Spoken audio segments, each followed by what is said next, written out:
everyone, it's Demolition Derby for Life. I'm gonna do a update on the 1979 Chevy Impala. But first, before on the update, I'm gonna tell you guys that the reason why I haven't really been making any videos is because I've just been swamped with just trying to bust my butt, get these cars done and ready for the derbies this year. It's already July and I only have a few weeks just to get the cars ready just for the fairs, and if I spend my weekends on going to watch derbies, I'll have less time to work on the car. So I've just trying to been busting my butt to get all the cars done. I was actually going to go to a derby today, but I just got swamped and with working on the cars, and I totally forgot about it, and so I didn't go record a derby today. But at least I'll be making an update video for you guys. It's actually getting nice and dark back that way. There's lightning over there. It's gonna be raining here quick. That's why I kind of worked on the cars today and yesterday. And I also had to go to a horse thing yesterday for the woman, and I actually just got done with a date with her today. I went and met her parents. Fun. But from last time you saw the car, guys, it was pretty much it wasn't completely stripped out. I didn't really do much to it, but I got all my chain holes cut for my for holding the hood and door shut. I got the I will be tucking this trunk. That will be done. I will do that probably during this week. Try to get stuff done day by day. And then it's not going to be a full-on big tuck like I usually do. It's just going to be right at the end there, and I'm just going to make it a small tuck just so that the trunk packs in with the back end. And this back end is just going to shove right in really quick because I actually ended up cutting off the back frame here. I will show you why I did that shortly. Also, since I'm down here, I actually had to replace every single brake line on this car from the master cylinder all the way to the back. I had to replace every brake line, well, except for one on the other side here. I didn't have to replace the one, but I had to replace every single brake line on this car. And that was fun. Pretty penny was spent that day. But I still have to bleed the brakes yet, so I have working brakes. But again, I have all my chain holes cut in. I can do 2 chains per door seam, but I'm only going to do 1. Realistically, I don't need to do a lot. I mean, here I'm doing 2, but that's it. And a driver's door I can actually weld, but I'm not going to spend the time and money on this car because, I mean, it's not worth it because this car is a rust bucket. It is, it is something else. I looked at it, it's not really bad, but there are a few spots where it's noticeable. Right underneath here, the door, or the frame is kind of getting a little rusty. But how I picture this car is going to bend is the front end's going to be up here, the back end's going to be pushed in and hopefully, but it's going to be up here if anything else, and the whole car is just going to plop down. It's basically going to look like a big old banana. Maybe that's what I should paint it as, a big old banana, because that's how it's going to look after I'm done with it. Wouldn't doubt it, but I am not going to weld the doors. I can do that, but I'm not going to because I don't want to waste too much welding material on this car. I already welded in the cage, and I will show you that in a second. And I welded the front suspension too.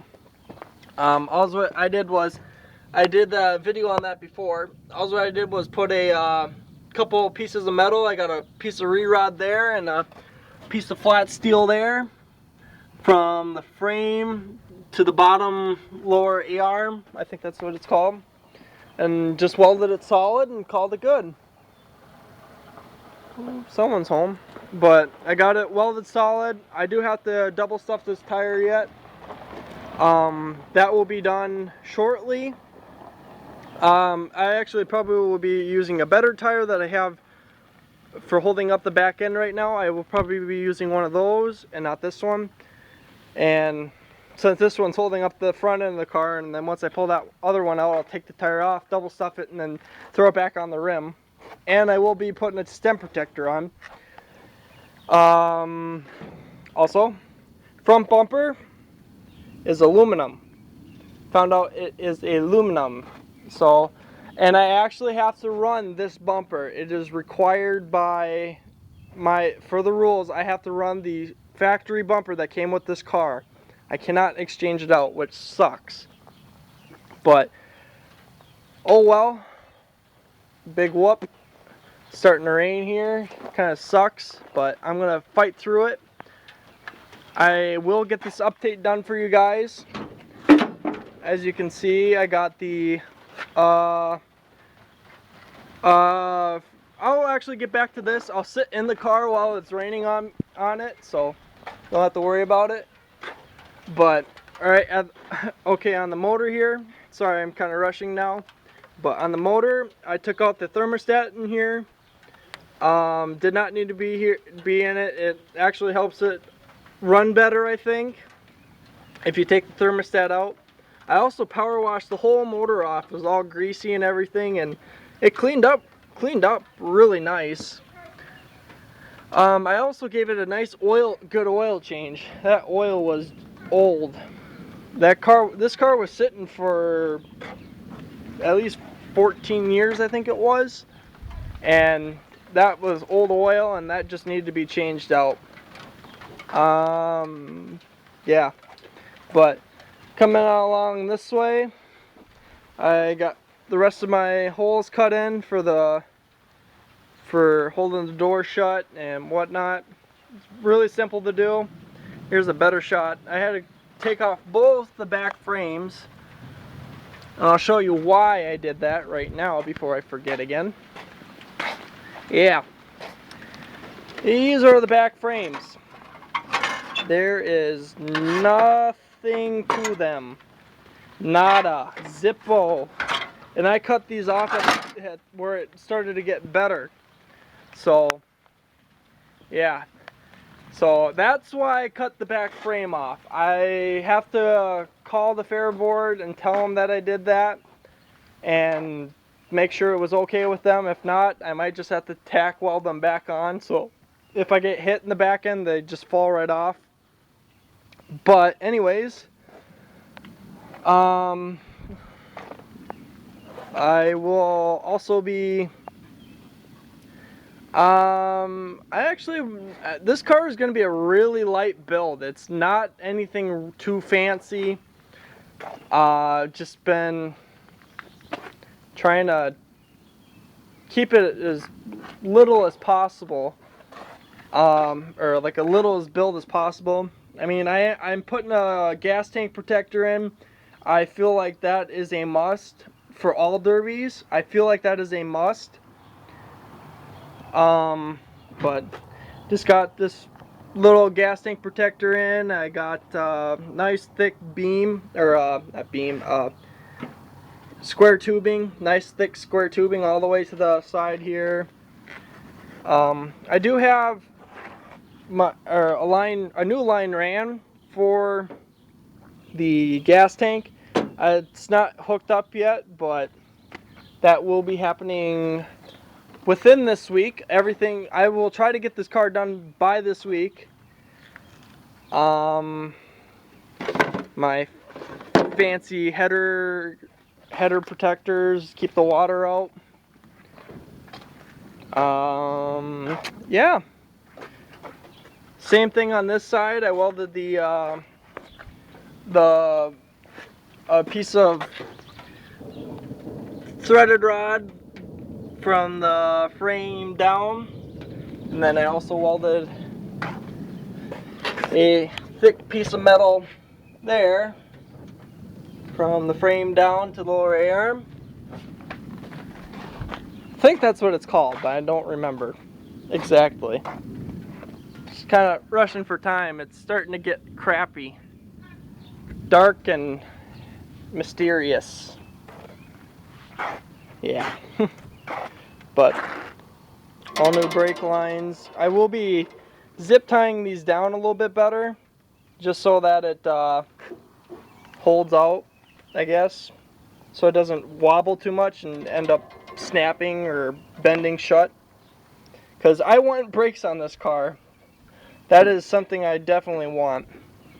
I do have to put a new belt on, or this is the new belt, but the old belt snapped off, and it was for the alternator.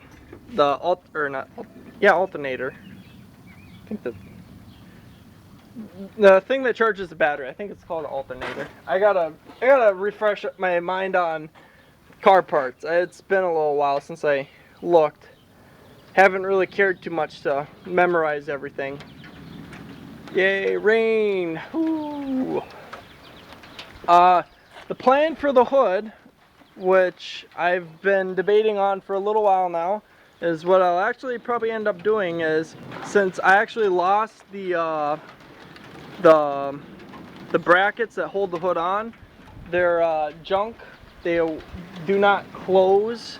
So what I'll actually end up doing is I'll cut out a big chunk out of the hood here, and what I'll end up doing is I will fold it over the front of the bumper, or fold it in front of the car to give the radiator a little bit more shielding, and then I will just be chaining the hood shut. Otherwise I might end up just putting it back to factory position and then chaining it down, but I feel like I should do my first option. That will help it, I guess, a little bit better, but yet again I have to look at the rules quick before I do anything. But it's starting to rain here. I'm gonna jump in the car here quick so that so I don't get too wet. It keeps me dry a little bit. I still have to remove the front windshield, the driver and passenger side, and also the rear window. That's the only thing that has to be removed yet. The reason why I have not removed it yet is because of there we go. Is because it keeps the rainwater out of the car, and as you can see, I don't want to lose any more floorboards. I will probably be patching that. I'm not going to put metal over it. I'm just going to put a piece of plywood so my foot doesn't fall through. Just something to keep me safe. But got my front dash bar. I do have enough clearance. I don't think I should kick it. If I do end up kicking that, I will be surprised. But everything is pretty much welded in here. Good enough for me. This cage is not going to go anywhere. I will be adding padding. I mean, see if I can. I mean, realistically, I shouldn't need padding for that, but I will add padding for this just in case. You never know. Shit happens. Yeah. My new gas tank. Since I'm running more than one car this year, I figured, oh, I'll buy another gas tank. But I will be running toggle switches for oh shoot. Oh, I got burps. But I will be running toggle switches in this car. You can buy these at Napa, Carco, just about any parts place. You can buy these. I do recommend, if you are gonna not run like the factory starter switch or whatever, I would recommend getting this toggle switch. Get a heavy duty one. Don't buy the cheap ones, like the cheap ones. Don't buy them. But these are actually a pretty good price. They're heavy duty. They are pretty much all metal. Their parts number is 85904Z for the toggle switch, and also I do recommend a push button, which the part number is 85935, and I do believe running these is the best option. I mean, you don't have any issues really running with them, so yeah, I do recommend those. And when you're done using them, make sure to take them out of the car, because you could end up losing them or busting them or something like that. They'll be rusty. I will be putting them on here. I will be welding a little plate or something, so I can just be here and then flip the toggle switch and push start it, and good to go. It's out of the way. Also, we'll be running a floor shifter.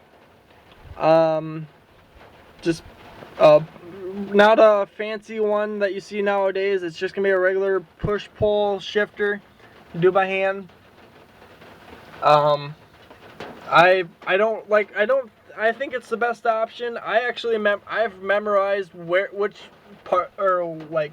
gears are where. Like, I know exactly where park, reverse, neutral is. And I don't even think, like, as long as you have a good idea on where everything sits, you'll be fine. I've already gutted out all the wiring that I don't need, and what I do need I've left in the car. I will be having someone help me wire up, so that it just runs on 3 wires. But I still have a lot of freaking work to do. Ooh, rain, rain, rain, rain, rain. Yay. It's gonna be fun. But anyways, I still got a lot of work to do on this car. Pretty much all the welding's done. I can weld the front bumper on, but that has to be... I don't know if I am going to do that. I will compress it, then weld the shocks, and then I will run a chain around the bumper, so that way it doesn't fall off, but we will see. It's still got a lot of work to do on this car, like I said, but it will be done. Hopefully by the end of this weekend. Yeah, yay, rain, fun. But again, guys, that's pretty much it, what I've all done on the car so far. I haven't made any videos from lately because I've just been so busy with work and all this other stuff and busting my butt to get this car done on time, because I only have a few more weeks, like I said before, and I am planning on going to a derby this next weekend if I get a decent amount of stuff done on this car and I don't feel like I'm going to be swamped before derby season comes around. But realistically, I still have to get this motor running half-ass decent, and it's going to be a little bit before that happens. But yeah, anyways, guys, thank you so much for watching my videos and putting up with these long videos. I don't mean to make them so long, but it happens. I tend to ramble on quite a bit, but I'm sure you guys don't mind seeing all these fancy cars. And yeah, but I will be running 2 GoPros. I will have a front view and a back view on all my cars that I run this year. I'm running 2 GoPros, so that's a good thing. Derbies are pretty much all in August. I have one at the end of July, which is a lawnmower derby, and I might have another one in July, but I have to contact the fair board yet to see if I can actually run there. I won a raffle car last year, and I ended up picking a car that did not run, and they said that they would give me a raffle car for this year. So I will contact their board or their people that are putting it on and make sure that I still have a raffle car for this year. But we will see. But anyways, guys, that's pretty much it for now. I will make sure I get another update soon, and I will be trying to post more videos on fairs and stuff this year. I haven't made too many But I will try to make more this year. I promise. I do promise that. But again, thank you guys for watching my videos. I really freaking appreciate it. It means so much for you guys to come back every day or every time you see one of my videos come up. I do appreciate it. So hit that, smash that like button. Don't forget to subscribe if you're new. Definitely subscribe. There's a lot more content coming, and there's a lot more crazy videos that you will see throughout my years on doing YouTube. If I keep doing YouTube. But again, thank you guys. I love you guys. Don't forget to subscribe again, and we'll catch you guys later. Fucking A. I'm so sorry for that very close up on my face. My stupid camera doesn't frickin' work. So, again guys, I'm sorry. I love you. We'll catch you guys later.